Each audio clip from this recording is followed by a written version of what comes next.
안녕하십니까? 주님의 강건하시는 은혜가 이 시간에도 모두에게 함께 하시기를 간절히 바랍니다. 저는 오늘 이제 그 다윗과 골리앗의 싸움에 관해서 말씀을 드리려고 합니다. 그런데 이제 그 다윗 하면 많은 사람들이 생각하기를 다윗은 왕이다 이렇게 생각을 합니다. 근데 다윗은 그 왕의 직분 외에도 참 어느 선지자도 다윗을 능가할 수 없을 만큼의 그런 성경에 충만한 영감을 받은 그런 선지자였고 또 많은 예언을 시편을 통해서 기록한 그런 선지자였습니다. 근데 이제 이 다윗이 이제 10대에 부름을 받죠. 그리고 이제 그가 그 블레셋과의 전쟁에서 참으로 국가가 어떤 중대한 위기에 빠져 있을 때 그 전쟁에 나아가서 승리를 이끌었을 때 다윗의 나이가 약 15세로 추정이 됩니다. 왜 그러냐면 그때 당시에 이제 그 전쟁에 진집을 할 때 20세 이상만 진집을 했는데 이 다윗은 8번째 아들이었고 그 다음에 이제 그 위에 형들이 3명이 차출을 했어요. 그러면 넷째부터는 20세가 되지 않았기 때문에 연년생이라고 계산을 해도 이제 그 8째인 다윗의 그 나이를 계산해 보면 대략 한 15세쯤 되어 있는 것을 알 수가 있습니다. 그러면 그가 이제 그 사무엘 선지자가 와서 기름 부음을 받을 때 그의 나이가 13세, 14세밖에 되지 않았다고 생각을 합니다. 그런데 이 다윗이 이 사무엘이 와서 조용히 그 머리에 기름을 붓고 갔어요. 그런데 그 기름을 붓고 난 뒤에 이 다윗이 성령에 크게 감동이 됩니다. 근데 이제 저희들은 이제 이 성경의 역사를 살펴볼 때 그냥 하나님께서 어떻게 어떤 사람을 선택하시고 또 어떻게 역사하셔서 어떤 사람에게 성령의 감동을 주면 그냥 그 성령의 감동에 의해서 사람은 움직여지고 어떻게 보면 이제 수동적으로 큰 일을 하는 것처럼 그렇게 생각할 때가 많아요. 근데 이제 오늘 우리가 다윗의 기사를 다시 한번 살펴보면서 이 성경의 교훈은 뭐냐면 누구든지 성령이 충만해질 수 있고 누구든지 성령의 감동을 받을 수 있고 우리가 우리 생애를 주님 앞에 드리기로 결정하고 또 하나님의 뜻에 맞는 생애를 산다고 한다면 그 하나님의 뜻에는 감동하심이 있다는 것입니다. 우리가 하나님의 뜻을 따르는 데는 감동하심이 있다고 하는 겁니다. 그래서 오늘 그 감동하심의 그 역사로 이루어진 다윗과 골리앗의 그 싸움을 다시 한번 재조명하면서 우리 심령에 성령의 감동하심이 있게 되시기를 간절히 바랍니다. 우리 그 사무엘상 17장 사무엘상 17장의 사건 이걸 중심으로 해서 우리가 살펴보겠고요. 그 다음에 사무엘상 17장의 본문을 보기 전에 우리 사무엘상 16장으로 들어가서 13절부터 있는 몇 말씀을 읽도록 하겠습니다. 사무엘상 16장 13절. 이제 사무엘상 16장에 보면 이제 하나님께서 사무엘에게 저 이새의 집에 가서 하나님께서 택한 사람에게 기름을 부으라고 했을 때 이제 그 이새의 아들들이 하나씩 이 사무엘 선지자 앞에 옵니다.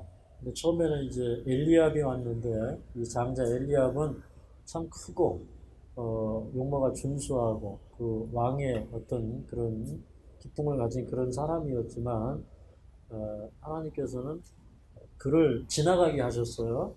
하나님께서는 어떤 신장이나 용모나 이런 것들을 보시는 게 아니라 중심을 보시는 분이기 때문에 왕이 될 자격이 없음을 보셨어요.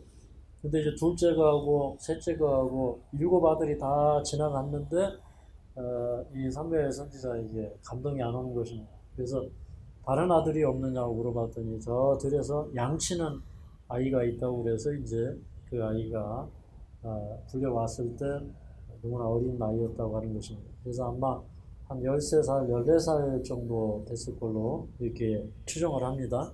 그런데 이 기름 부음이 있을 때 사실은 이제 이 왕으로서 기름 부었다고 하는 사실이 알려지면 이 집안이 위험할 수 있기 때문에 이것이 이제 비밀리에 행해졌고 또 이 형들은 이 사무엘이 다윗을 만나고 갔다고 하는 사실은 알았겠습니다. 그거는 알고 있었을 것 같아요. 17장에 그 전개되는 내용을 보면.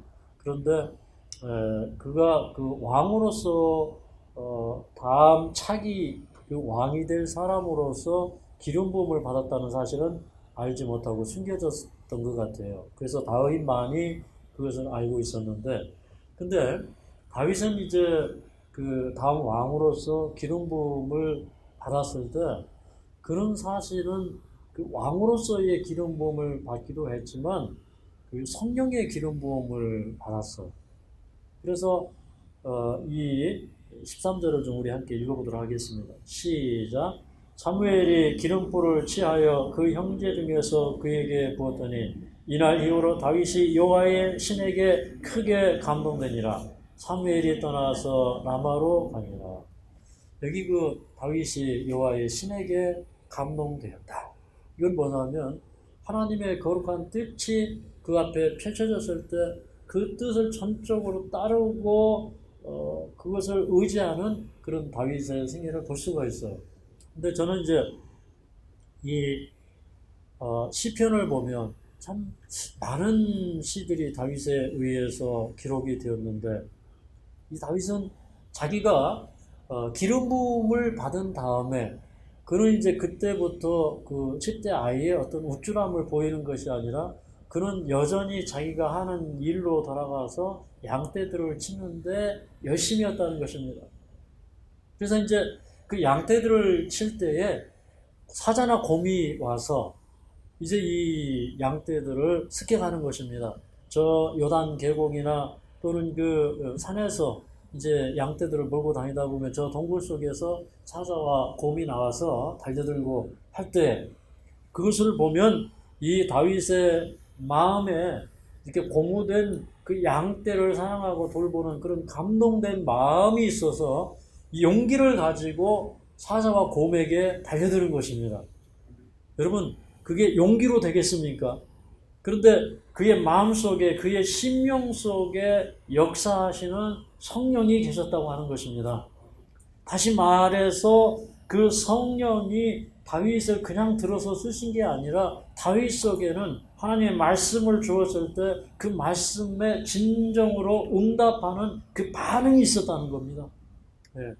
그래서 성령의 역사가 이제 이 다윗의 마음에 가면은 이게 능력이 되고 이게 스파크가 일어나는 거예요. 똑같은 성령의 역사가 부어지지만 어떤 사람에게는 역사가 없습니다. 그래서 히브리서 6장에도 땅이 자주 내리는 비를 받고 이 가시덤불과 엉겅퀴를 내면은 심판을 받고요. 그 다음에 채소를 내면 그것이 하나님께 영광이 되는 것입니다. 그런데 이제 이 다윗은 그런 심령을 가지고 있었는데 그가 그 양떼들을 치면서 이 작시한 것이 시편 23편에 나와 있어요.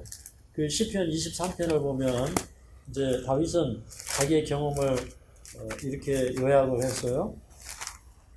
시편 23편은 우리가 잘 아는 그런 말씀입니다. 그냥 한 번만 읽어보고 넘어가도록 하겠습니다. 여호와는 나의 목자시니 내가 부족함이 없으리로다. 그가 나를 푸른 초장에 누이시며 쉴만한 물가로 인도하시는도다. 내 영혼을 소생시키시고 자기 이름을 위하여 의의 길로 인도하시는도다. 내가 사망의 음침한 골짜기로 다닐지라도 해를 두려워하지 않을 것은 주께서 나와 함께 하시니라. 주의 지팡이와 막대기가 나를 안위하시나이다. 주께서 내 원수의 목전에서 내게 상을 베푸시고 기름으로 내 머리에 바르셨으니 내 잔이 넘치나이다. 나의 평생의 선하심과 인자하심이 정녕 나를 따르리니 내가 여호와의 집에 영원히 거하리로다. 저는 이제 이 시편을 언제 기록했을까? 잠시 생각하면서 다윗이 이제 그 10대에 기름 부음을 받은 다음에 그의 마음속에 이런 마음이 드는 것입니다. 다윗은 고백하기를 자기 이름을 위하여 의의 길로 인도하시는도다, 그렇게 얘기했어요. 그러니까 하나님의 거룩한 뜻을 받들고 그런 의의 길을 따라가는 것입니다. 주님의 거룩한 뜻을 순종하고 자기 생애 속에 하나님의 말씀이 이루어지는 것을 그는 기대하면서 의의 길을 따라갔어요. 그런데 그 마음에 어떤 소생함이 있었어요. 내 영혼을 소생시키시고, 비가 오면 이 푸른 수풀이 일어나는 것처럼 그의 영혼이 소생케 되고, 그러니까 이렇게 하나님의 은혜로 충만해지고 감성이 풍부해지고, 그런 가운데서 그가 용기 있게 되고 하나님의 말씀에 늘 감동된 그 사람이, 그럴 때 이제 그런 마음으로 수금을 타고 하프 연주를 하면서 이제 그 양떼들을 돌볼 때 사자나 곰이 와도 두렵지가 않아요. 그래서 사망의 음침한 골짜기를 다닐지라도, 밤에 이제 저 야영지에서 그 음침한 골짜기에 있을지라도, 그러나 주께서 나와 함께 하심이라, 주의 지팡이와 막대기가 나를 안위하시나이다, 그렇게 얘기했어요. 자기는 목자의 지팡이를 들고 있었지만, 그러나 자기를 양떼같이 인도하시는 또 다른 목자가 지팡이를 가지고 자기를 지키시고 보호하시는 것을 보면서 그는 감동을 받게 되었죠.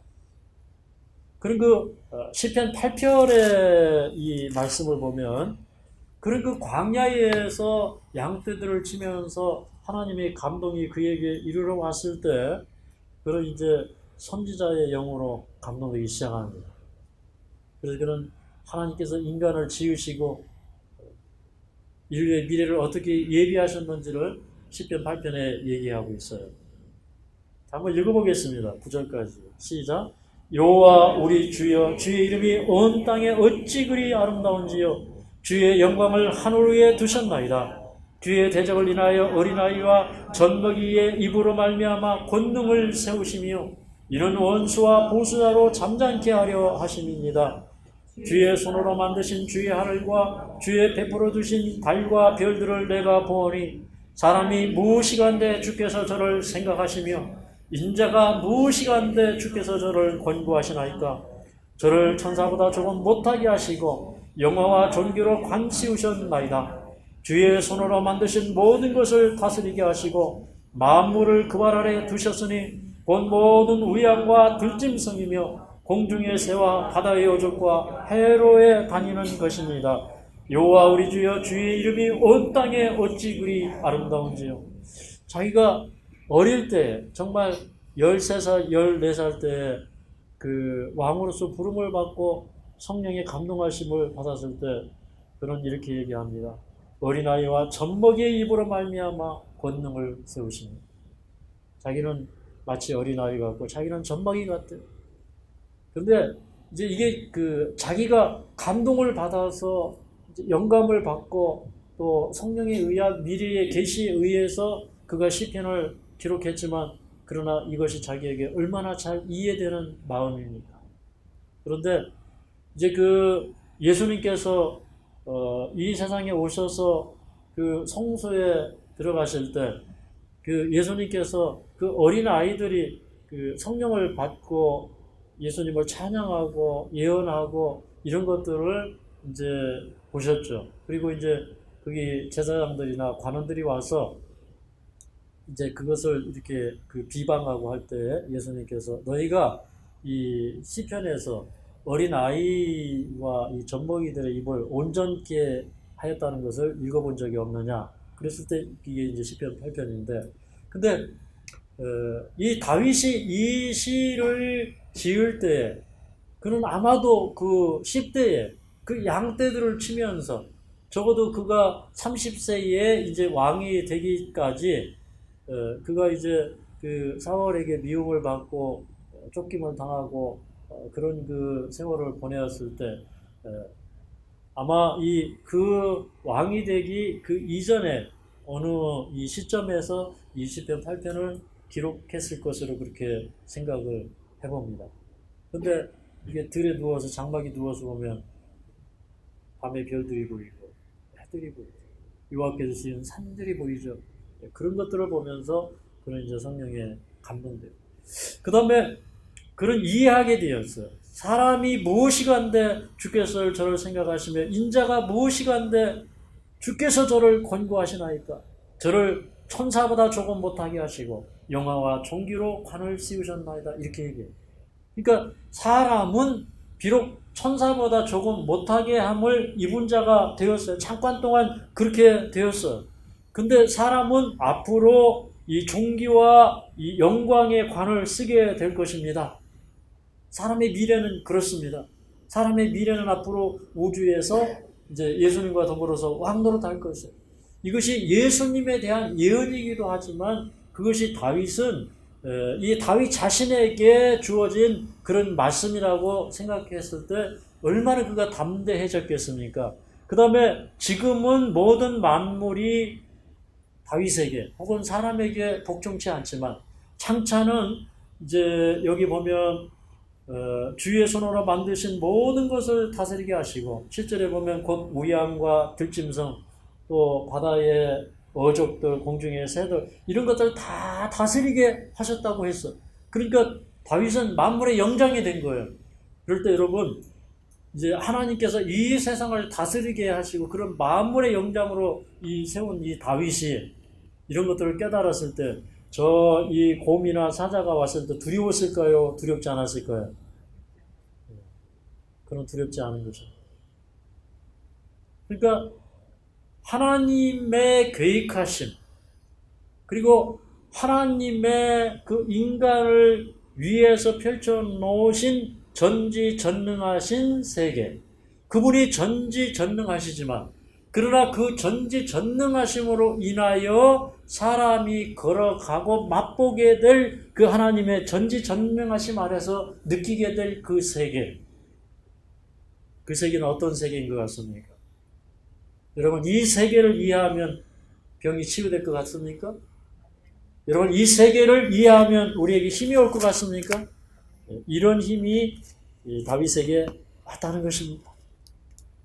그래서 이제 이 다윗이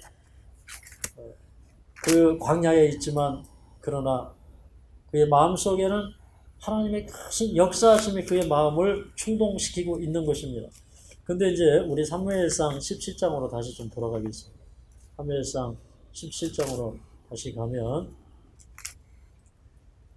이제 그 다윗이 성령의 충만함을 받은 다음에 반면에 이 사울에게는 성령이 떠나가 버립니다.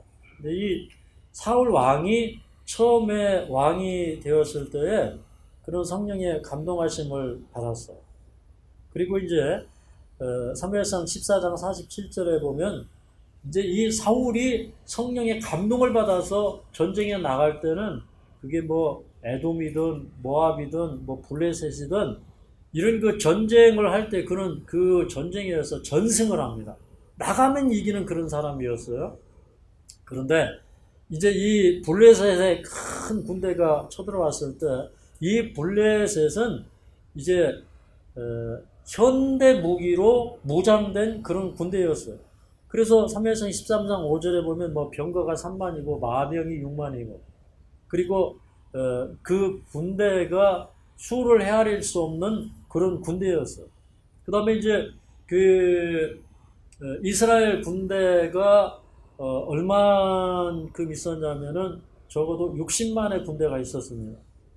그러니까 아마 이 블레셋의 군대는 더 많았을 거예요. 근데 이제 그런 이런 큰 싸움인데, 근데 이 사울이 그렇게 전쟁에서 승리하고 있을 때 이제 하나님께서 아말렉 사람들을 진멸시키고, 그 다음에 뭐 양이나 소나 그 짐승까지 다 죽이라고 했어요. 그런데 그 아말렉과 전쟁에서 사람은 죽였는데 거기 보니까 뭐 기름진 양, 소 뭐 이런 것들이 있어요. 그러니까 이런 것들을 죽이지 아니하였어요. 그때 그 하나님께서 그 사울의 그 번번이 하나님의 뜻을 거스르는 것을 보고 하나님께서 이제 이 사울을 더 이상 이제 그 사용하지 못하시고 버리시게 됩니다. 근데 이 전에도 이제 블레셋과의 전쟁에서 그 사무엘이 길갈에서 기다리라고 했는데 일주일을 기다려도 선지자가 안 오니까 제사장이 드리는 그 제사를 자기가 드려버렸어요. 그것도 참 크게 책망받았는데 또 아멜렉과의 싸움에서도 하나님의 뜻을 거스렸어요. 이제 하나님의 뜻을 높이고 의의 길을 따라가면서 그 영혼이 소생되고 감동되고 그러면서 그 의의 길을 계속 따라가는 이 다윗은 사망의 음침한 골짜기로 들어가도 두려워하지 아니하고, 그런데 이 자기의 뜻을 따라가고 자기의 뜻을 쫓아가는 이 사울은 정말 사망의 음침한 골짜기를 만났을 때 두려워서 떠는 것입니다.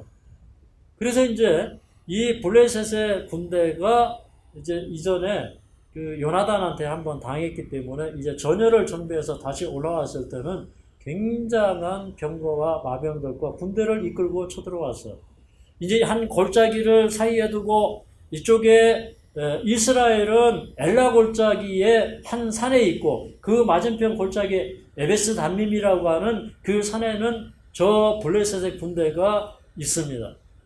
그래서 이전에 동원했던 그런 그 병거가 3만이 모였을 것이고, 그 다음에 마병은 한 6만 다시 모였을 것이고, 그 다음에 수많은 군대들이 징집해서 이제 거기 모여 있을 때, 그때 이제 이스라엘은 저 블레셋과 싸우기 위해서 이제 이 항우를 벌이고, 다시 말해서 이렇게 쫙 군대가 오와 열을 맞추어서 전쟁에 임하는 것처럼 그렇게 마주보고 있는데, 근데 이제 이 상황이 굉장히 이제 그 긴박함이 돌고 긴장감이 이르러오는 그런 그 상황입니다. 근데 이제 이스라엘이 이렇게 마주섰는데 저쪽에 이 적장을 보니까 이 적장이 키가 6기빗 플러스 한 뼘이에요. 그래서 이제 6기빗은 1기빗이 45cm 정도 됩니다. 평균적으로. 그러면은 6기빗 하면은 2m 70에다가 한 뼘을 더하면 한 2m 90, 3m 가까이 되는 적장이 서 있는데 노트북을 쓰고, 그 다음에 이 노트 견갑을 다리에다 감고, 그 다음에 이제 이 어린 견갑에 갑옷을 입었는데 물고기 비늘처럼 이렇게 갑옷 만들어지죠. 근데 이거는 창과 칼이 뚫을 수 없는 그런 그 완전 무장을 한 그런 이 적장이 딱 섰는데 보니까 키가 한 3m쯤 돼요. 그리고 이제 그 싸움을 돕구는 자가 소리칩니다. 자, 여기 8절부터 17장 8절부터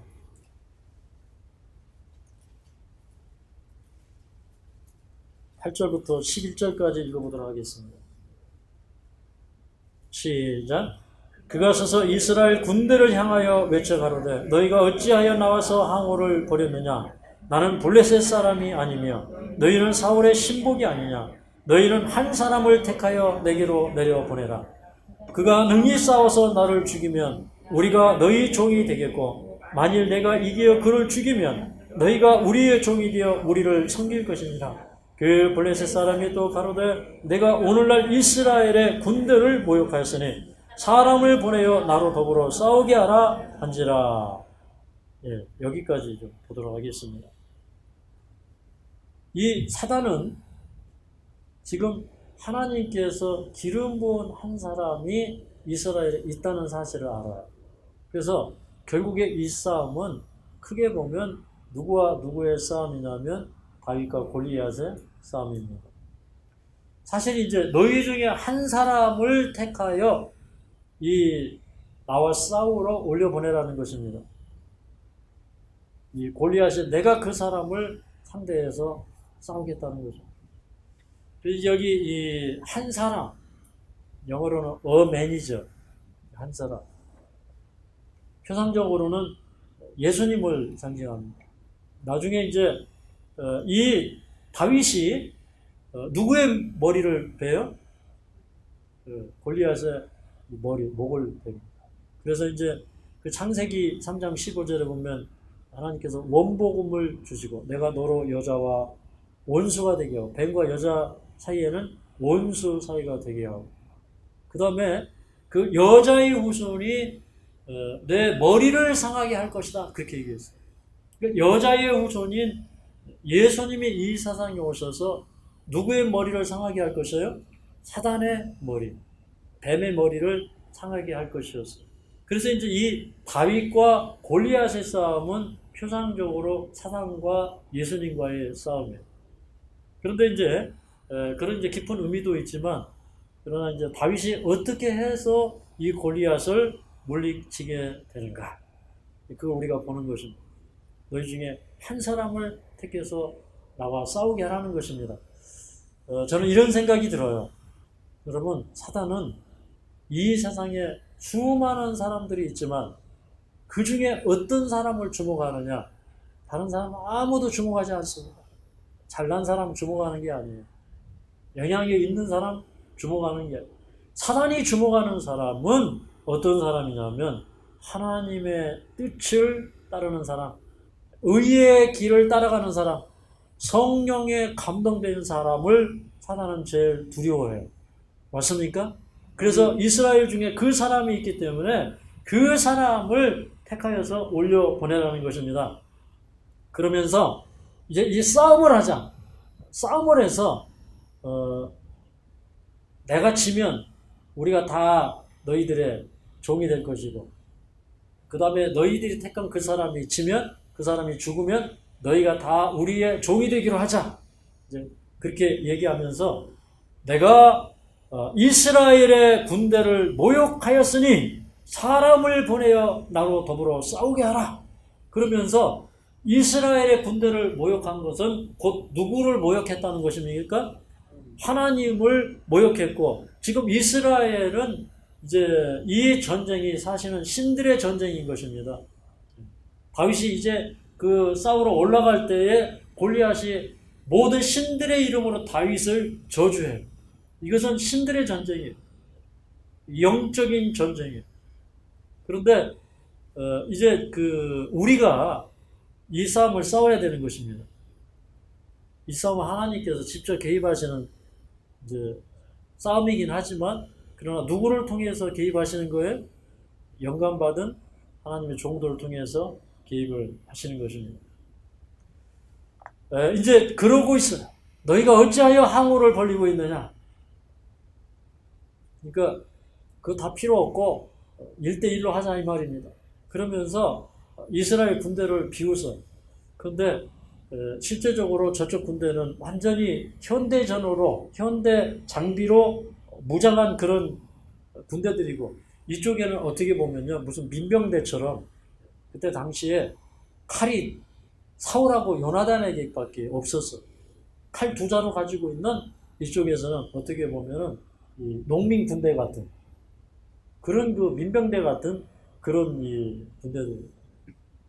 근데 하나님께서 함께 하시면 그것이 문제가 되지 않았어요. 근데 사울이 하나님을 떠나가면서 온 백성이 지금 이제 두려움 가운데 처해져 있는 것입니다. 그때 이제 40일 동안 계속해서 이 저쪽에 이 군대가 골리앗이 소리를 쩌렁쩌렁 지르면서 호령을 할 때 점점 이스라엘은 사기를 잃어가는데 그때 이제 하나님께서 하나의 섭리의 사건을 일으키는데 이새가 다윗을 부르더니 다윗아 형들이 셋이나 지금 군대 가 있는데 그 형들이 무사한지 가서 안부를 물어봐라. 그러면서 이제 그 볶음곡식 한 에바 성경에 볶음곡식이 나와요. 그러니까 볶음곡식은 우리 건강을 위해서 사용하면 굉장히 유익하고 좋습니다. 우리가 그 볶음곡식을 사용을 하고 있죠. 그래서 이제 아버지가 볶음곡식 한 에바 그러니까 22리터예요. 그 다음에 떡 10덩이 치즈 10덩이를 쌓아주면서 이것을 가져다가 천부장에게 주고, 그 다음에 내 형들이 무사한지 가서 보고 증표를 가지고 와라. 증거물을 가지고 와라. 이렇게 얘기합니다. 근데 이런 그 사람이 뱉는 말 속에는 다 이렇게 하나님의 섭리가 있어요. 다윗은 이제 하나님께서 다윗과 함께 하시고, 그 다음에 다윗이 그 형들뿐만 아니라 온 이스라엘을 구원한 증표를 가지고 올 것이었습니다. 예수님도 하늘로 가실 때에 이 증표를 가지고 올라가셨어요. 증거물을 가지고 올라가셨어요. 그게 뭐예요? 이 세상에서 죽기까지 하나님 앞에 충성한 그 증거물, 자기 피를 가지고 하늘 성소에 들어가셔서 우리를 위해서 중보하시죠. 자기 그 생명을 희생함으로 말미암아 얻은 그 증거물을 가지고 하늘로 올라가셨는데, 이제 이 다윗도 그 증거물을 가지고 올 것이었어요. 그래서 이제 다윗이 20절에 보면 일찍이 일어나서, 이제 15세 정도밖에 안 된 이 다윗이 자기 양떼들을 다른 사람에게 맡기고 그 전쟁터에 갔는데, 그 전쟁터에 가보니까 지금 이제 이 40일 동안 이스라엘 백성들이 저쪽에서 골리앗이 고래고래 소리를 지르면서 이스라엘의 군대를 모욕하고 이스라엘의 하나님을 모욕하고, 너희 중에서 한 사람을 택하여 올려보내서 나와 싸우게 하라 소리를 지를 때에 이제는 이쪽에 아군의 전열이 흐트러지는 것입니다. 그래서 그 항우가 흐트러지면서 그 다음에 어떤 사람들은 이제 슬슬 도망가기 시작을 하고, 그 다음에 이제 이스라엘은 그 앞에서 두려워서 심히 떨고 있어. 그런데 이제 어떤 사람들은 이제 이런 얘기를 해요.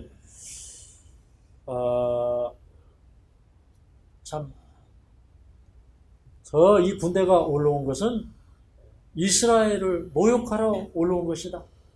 그런데 이렇게 이스라엘을 모욕하고 하나님을 모욕하기 위해서 저 군대가 올라왔는데, 그런데 말이야, 왕이 얘기하기를 이 전쟁에 나아가서 저 골리앗을 무찌르는 사람에게는 왕이 사위를 삼고 많은 재물을 주고, 그 다음에 그 집이 이스라엘을 왕래케 하신데, 이 얘기를 뭐냐면 벼슬을 주겠다 이 말이에요. 돌아다니면서 통치하는 사람들을 삼아주겠다는 것입니다.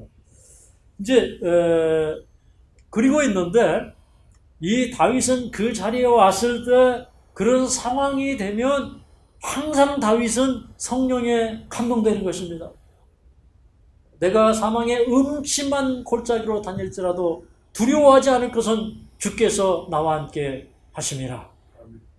내가 이 음침한 골짜기로 다닐지라도, 그러나 주의 지팡이와 막대기가 나를 안위하시고 보호하신다고 하는 그 사실을 믿고 그는 감동이 되는 것입니다.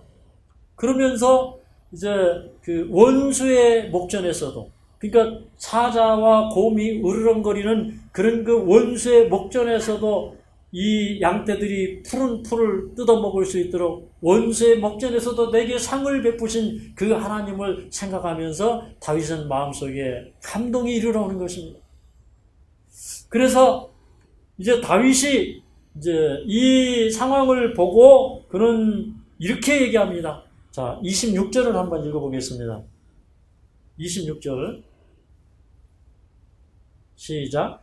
다윗이 곁에 서는 사람들에게 말하여 가로되, 이 블레셋 사람을 죽여 이스라엘의 치욕을 제하는 사람에게는 어떠한 대우를 하겠느냐? 이 할례 없는 블레셋 사람이 누구간데 사시는 하나님의 군대를 모욕하겠느냐? 그런데 그 마음속에, 아니 이 할례 없는 이 블레셋 사람, 이 사람이 누구간데 살아계신 하나님을 모욕하고 살아계신 하나님의 군대를 모욕하느냐? 그러면서 이 사람을 죽여서 이스라엘의 치욕을 제거하는 사람에게 하나님께서 어떠한 대우를 해주시겠느냐? 이렇게 얘기를 하는 것입니다. 이제 이걸 통해서 이제 자기가 그런 군대에서 승리했을 때 정말 하나님께서 그에게 주시는 보답은 왕이 주시는 그 보답 이상인 거예요. 그죠? 자기는 뭐 사위가 되고 재물을 갖고 이런 걸 원하는 게 아니에요. 하나님은 그에게 이미 이스라엘의 왕이 될 것을 약속해 줬고, 그런 이제 의의 군주가 되어서 이스라엘의 왕이 될 것을 그런 그 마음속에 생각을 하는 것입니다. 그래서 이 블레셋 사람을 죽여 이스라엘의 치욕을 제하는 사람에게는 어떠한 대우를 하겠느냐, 이렇게 얘기합니다. 우리도 이 사단과의 싸움에서 사단을 이겨야 돼요. 맞습니까?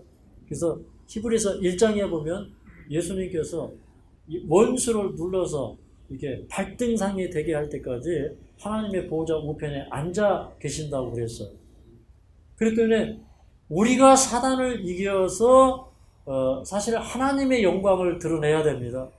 그래서 이 다윗은 하나님의 영광과 이스라엘의 군대의 명예를 위해서 자기가 하나님께서 자기를 부르셨고 이 전쟁터에 보냈다는 그런 생각을 하게 됩니다. 그런데 이제 그 형들이 이 모습을 보면서 다윗을 비난합니다. 여기 28절 중간에 보면 이렇게 얘기를 해요. 엘리압이 이렇게 얘기합니다. 내가 어찌하여 이리로 내려왔느냐? 들에 있는 몇 양을 네게 맡겼느냐? 들에 그 양떼들 그 맡긴 그 양이 얼마나 되는데 내가 여기 왔느냐 이 말. 그러니까 그 많은 양떼들 버려두고 너 여기 뭐하러 왔냐 이 말입니다. 네. 그 다음에 내 교만과 내 마음의 완악함을 아노니 내가 전쟁을 구경하러 왔도다. 근데 이제 이 블레셋 사람을 쳐서 죽이고 하나님의 영광을 드러내고자 하는 그런 그 다윗의 말과 고백을 보면서 이 형들은 무엇이라고 생각하냐면 참 교만하다 이렇게 생각합니다. 그리고 이 형이 지금 알고 있는 게 뭐예요? 아니 얼마 전에 선지자가 우리 집에 왔는데, 그러니까 그때에 그 선지자가 자기 집에 왔다고 하는 것은 왕이 자기 집에 그 방문한 것과 같은 것이에요. 이스라엘의 그 대선지자가 자기 집에 다녀갔다는 것은 이건 보통 일이 아니잖아요. 그런데 그 아들들을 다 보자고 하더니 그냥 다 몰리더니 누구를 살며시 만나고 간 겁니까? 네, 다윗을 만나고 간 거예요. 근데 자기들끼리 다 물어봤을 거예요. 무슨 일이 있었냐? 아무 일도 없었다. 그럼 그 무슨 일이 누구에게만 일어났을까요? 다윗에게만 일어나. 근데 다윗은 보니까 하나님께 영광을 받아요. 그리고 다윗은 보니까 지금 의기가 충천해 있고 성령에 감동되어 있어요. 그러니까 그 다윗의 그 모습을 알아보고 교만하다. 그러면서 너는 이 전쟁에서 구경밖에 할 수 없다는 거다. 아무것도 할 수 없다는 겁니다. 그런데 그 말을 듣고 있는 어떤 사람이 다윗을 보니까 정말 용기 있고 그 소년인데 키가 작고 얼굴이 붉고 그런데 이렇게 용기 있어요. 그가 이렇게 성령의 기름 부음을 받은 다음에 그가 얼마나 용감했던지 그 여기 이 전쟁터에 나오기 전에 이제 그 사울이 이게 정신적으로 우울증이 심하게 와서 이 사람들이 다윗을 사울에게 연결을 시켜서 사울이 가서 이렇게 그 하프를 타고 수금을 타고 노래를 하면 이렇게 찬양을 하면 이게 악기가 물러가고 사울이 평안해지고 그랬거든요. 그런데 사람들이 이 사람은 이 무용이 있고 호기가 있는 사람이라고 그렇게 소개를 했어요. 그러니까 이게 10몇 살밖에 먹지 않은 아이였지만 그가 하나님을 안 다음에 그런 정말 장부가 되어 있었어요. 여러분 저는 이렇게 생각을 해봐요. 그 14살밖에 먹지 않은 아이가 무슨 그 능력이 있고 무슨 힘이 있었겠습니까? 근데 성령이 그 아이를 감동시킬 때 그 아이가 가지고 있는 그 가마력이나 그런 그 용맹, 그것이 사람들이 볼 때도 출중해 보였다고 하는 것입니다. 저는 이런 생각을 합니다.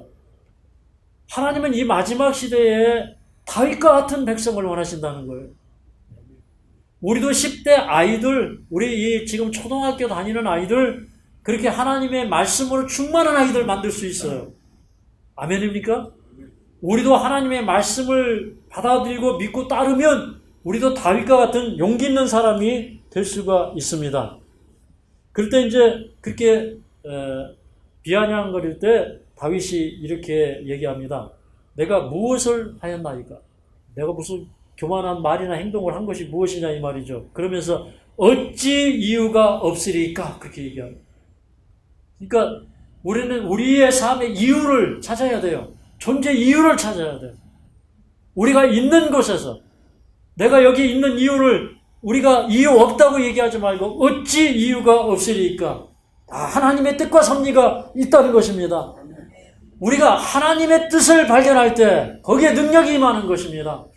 하나님이 나를 이 전쟁터에 그냥 막둥이 아들로서 무력한 자로서 나는 8번째 아들이니까 형들이 다 해야 돼. 나는 못해도 돼 라고 핑계할 수 있는데 그러나 8번째 아이, 이 아이는 그 마음속에 성령의 감동이 있었다고 하는 것입니다. 하나님의 뜻을 발견했다고 하는 것입니다. 여러분 지금 적어도 60만 대군 이상의 이스라엘은 왕부터 또 여러 그 총부장들, 백부장들, 그 희하에 있는 병사들까지 다 떨고 있어요. 그러나 여기 15살 먹은 아이의 심령 속에는 하나님께 영광을 돌리고 이스라엘 군대의 치욕을 제어하고자 하는 그런 성령의 감동하심이 있었다고 하는 것입니다. 우리는 이 세상을 살 때 내가 이 세상에 난 이유가 어찌 없겠습니까? 어찌 이유가 없으리까? 어제 우리 손 회장님이 이런 얘기를 하고 가셨어요. 자기는 별에서 이 땅으로 내려올 때 하나님께서 이 세상에 아직 하지 못한 일을 하고 돌아오라고 사명을 주었다.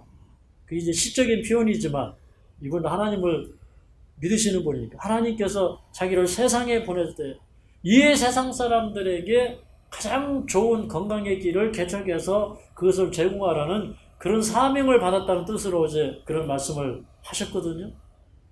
그러니까 우리도 이렇게 부름을 받은 것은 하나님이 나를 보내신 이유가 있다 이 말입니다. 어찌 이유가 없으리까? 이렇게 우리는 기도해야 됩니다. 우리의 삶의 이유를 찾으시기를 바랍니다. 그러니까 그 얘기를 듣는 사람이 감동이 되어서 이 아이는 보니까 하나님의 성령에 감동된 아이. 그러니까 이 아이를 데려다가 왕에게 소개를 했어요. 왕 앞에 인도되었습니다. 그런데 이 15살 먹은 아이가 이제 이 40살의 왕이 되어서 몇 년 동안 치리한 그 왕에게 이렇게 얘기합니다. 어떻게 보면 자기 아버지 같은 그런 아버지뻘의 왕이에요. 여기 20절에 보면 왕이시여 사람이 낙담하지 마십시오. 종이 가서 그 블레셋 사람과 싸우겠습니다. 그러니까 아이 같은 어른이 있고 어른 같은 아이가 있는 것입니다. 맞습니까? 나이 헛먹은 어른이 있고 나이 제대로 먹은 아이가 있는 것입니다. 근데 사울은 여전히 인간적인 눈으로 보는 것입니다. 저 사람은 어렸을 때 용사다. 저 사람은 병법에 능한 자다. 저 사람은 무사다. 그러니까 내가 가서 저 사람과 맞서지 못할 것이다. 그러니까 다윗이 하는 얘기가 무엇이냐면 제가 저 들에서 아버지의 양을 칠 때에 사자가 또 곰이 와서 이것들을 입으로 콱 물고 가면 제가 가서 이 사자와 곰을 쳐서 그 새끼들을 구해냈습니다. 사자와 곰의 팔톱에서 저를 건져내신 하나님께서 이 블레셋 사람에게서 저를 건져내실 것입니다. 그러면서 용기 있는 얘기를 합니다. 그러면서 36절을 좀 읽어보겠습니다. 36절 시작. 주의 종이 사자와 곰도 쳤은즉 자신은 하나님의 군대를 모욕한 이 할례 없는 블레셋 사람이니까 그가 그 짐승의 하나와 같이 되리이다.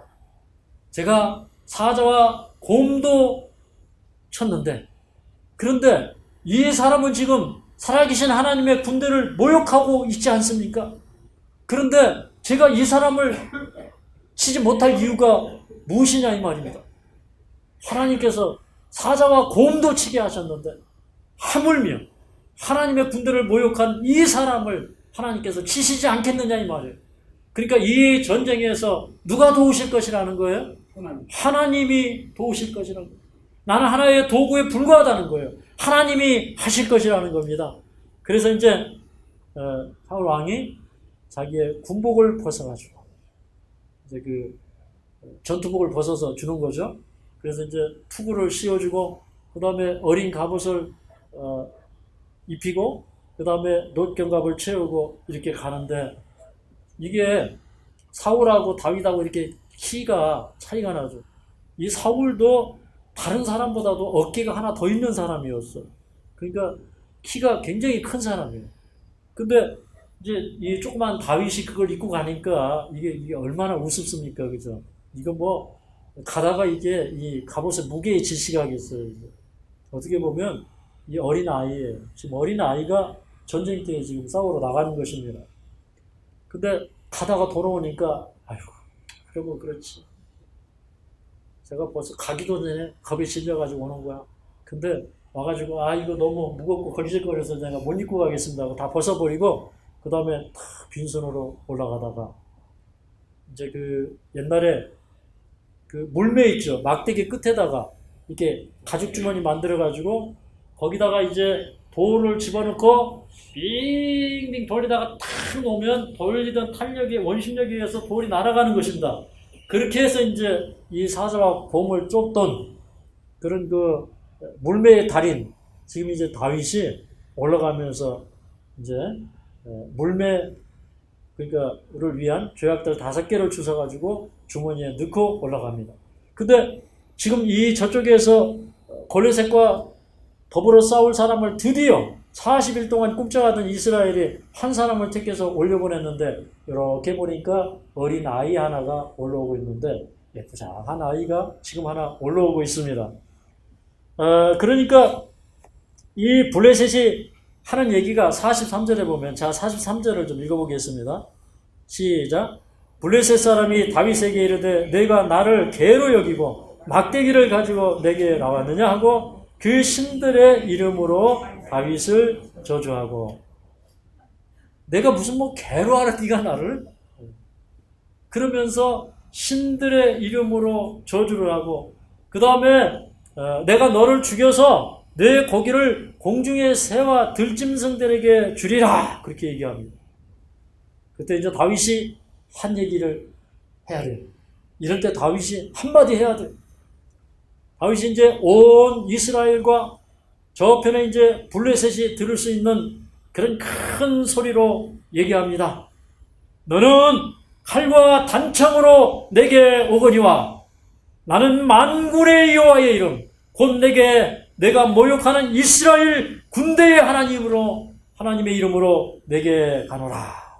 그러면서 오늘날 여호와께서 너를 내 손에 붙이시고 그 다음에 내가 내 머리를 베고 그 다음에 블레셋의 군대의 시체를 공중의 새와 땅의 들짐승에게 주어서 온 땅으로 이스라엘의 하나님이 계신 줄을 알게 하리라. 그러니까 이 다윗은요 참 작지만 포부가 있는 사람. 적어도 이 전쟁을 통해서 온 땅으로 이스라엘뿐만 아니라 온 세계에 하나님이 있다고 하는 사실을 알게 될 것이라 합니다. 네, 이게 얼마나 참 아름다운 얘기입니까? 여러분 그래서 복음을 품으면 이 복음을 가지고 세계를 향해서 가고 싶은 충동이 일어나요. 제가 이제 20대 때 이제 성경에서 교회에서 성경을 가르치는 교사였어요. 그런데 그때 제가 시골에서 농사를 짓는 농부였어요. 그때 이런 얘기를 제가 한 적이 있습니다. 저는요 지금 이 시골에서 농사를 짓고 있지만 그러나 언젠가는 이 복음을 가지고 세계를 다니면서 복음을 전할 것입니다. 이게 제 꿈입니다. 근데 진짜 이 복음 가지고 제가 미국도 가고 중국도 가고 그렇게 했거든요. 또 하나님께서 어디로 보내실지 몰라요. 근데 이 싸움에서 승리해서 정말 하나님의 이름을 온 세상에 높이고자 하는 그런 다윗의 마음, 온 세상의 구주이신 하나님을 드러내고자 하는 그런 마음 때문에 그런 두려워서 떠는 것이 아니라 그의 마음의 용기가 충천해 있었다고 하는 것입니다. 그러면서 여호와의 구원하심이 칼과 창에 있지 않다 이렇게 얘기합니다. 지금 이 배틀채 같은 창을 가지고 있고 그 다음에 이 한 손으로도 들 수 없는, 다윗은 겨우 두 손으로 들어 올릴 수밖에 없는 그런 큰 칼을 차고 지금 골리앗이 자기 앞에 서 있어요. 그런데 여호와의 구원하심은 칼과 창에 있지 않다는 것입니다.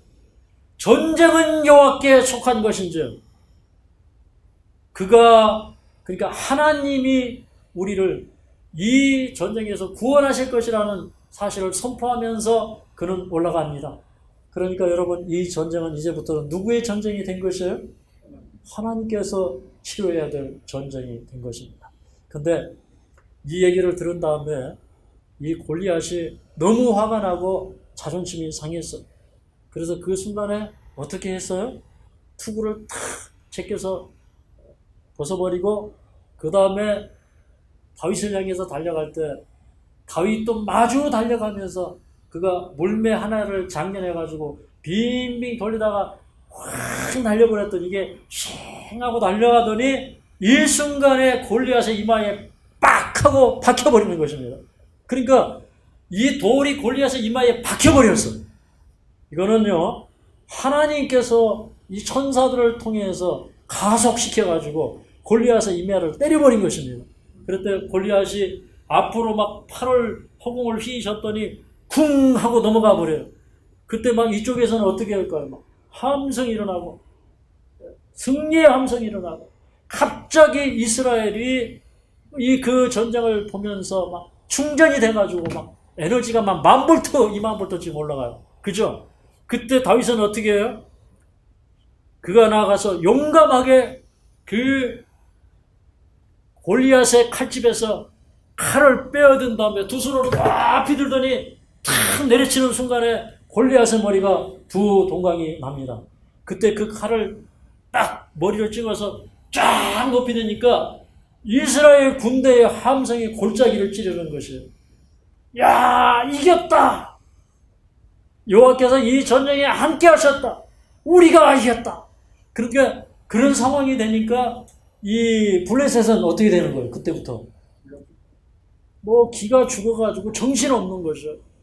그래서 그 엄청난 일들이 일어나는 걸 보고 막 일어나서 도망가기 바쁜데 이스라엘이 어디까지 쫓아가냐면 저 그 블레셋의 성, 여기 우리 성경에는 52절에 가이라고 그랬는데 가드 그 성, 그 다음에 에골론 성문까지 쫓아가서 적진까지 들어가서 그 사람들을 다 파하고 그 다음에 그들이 이제 그 전쟁에서 많은 것들을 노력하고 돌아오고 그 다음에 54절에 보니까 이 다윗은 그 골리앗의 머리를 가지고 예루살렘으로 가져가고 그 다음에 자기 그 골리앗의 갑주는 자기 장막으로 가져갑니다. 정말 이 전쟁에서 다윗은 멋지게 승리했어요. 그래서 저는 오늘 이제 마지막으로 우리가 성령에 감동될 때 우리는 다 작은 예수들이 되는 것입니다. 예수님은 이 땅에 작은 예수가 되기를 원합니다. 너희 중에 한 사람을 택하여서 올려보내라. 그랬을 때 그 한 사람이 되기를 다윗은 주저하지 않았어요. 여러분, 이 세상에 많은 사람이 있지만 하나님은 여러분 한 사람 한 사람을 부르십니다. 저는 이런 생각이 했어요. 많은 사람들이 이 일을 할 것이라고 생각했는데 아직도 이 복음 사업은 능력 있게 증거되지 않고 이 사업은 맞춰지고 있지 않아요. 그런데 하나님께서는 우리 각자에게 사명을 주시고 우리 보고 이 일을 하라고 요청을 하십니다. 그 다음에 여자의 후손이 그 뱀의 후손의 머리를 상하게 할 것이라 그랬는데 이 다윗이 골리앗의 목을 친 것은 무엇이냐면 앞으로 이루어질 이 전쟁에서 예수님이 승리할 것고, 그 다음에 다윗과 같은 사람들이 일어나서 승리할 것을 예언하신 것입니다. 우리 스가랴서 12장 8절을 읽겠습니다. 스가랴서 12장 8절.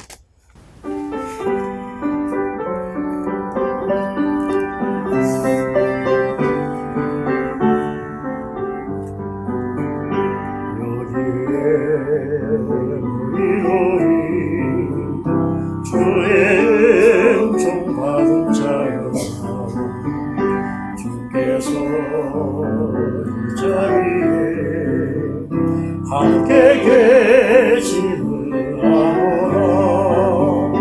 언제나 주님만을 찬양하며 따라다니니 시험을 할 때도 함께 계심을 믿노라.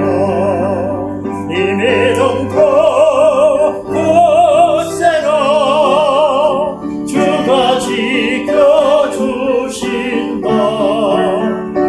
어두운 밤에도 주의 밝은 빛 인도하여 주신다. 뜻하신 일 헤아리기 어렵다고 언제나 깃든 안에 내가 있음을 아노라. 사랑과 말씀들이 나를 더욱 새롭게 하리. 때로는 넘어져도 채워서 믿노라.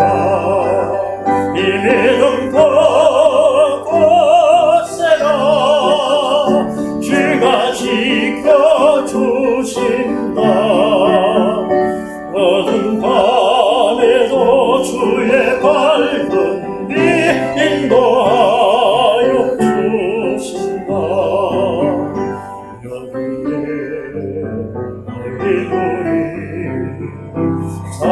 사랑받는 주의 자녀라. 주께서 뜻하신다. 은혜 통해 펼치신다. 고통과 슬픔 중에 더 전에 머지하오니 어려움 이겨내고 성인도 찬양하라. 이미 덩고 곳에나 주가 지켜주신다. 어두운 밤에도 주의 밝은 빛 인도하여 주신다.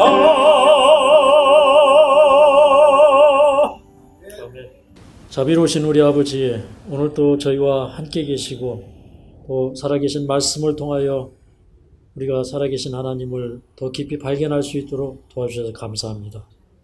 오늘 저희들은 다윗처럼 성령에 충만한 사람이 되기를 원합니다. 하나님의 성령에 감동된 생애를 살기를 원합니다.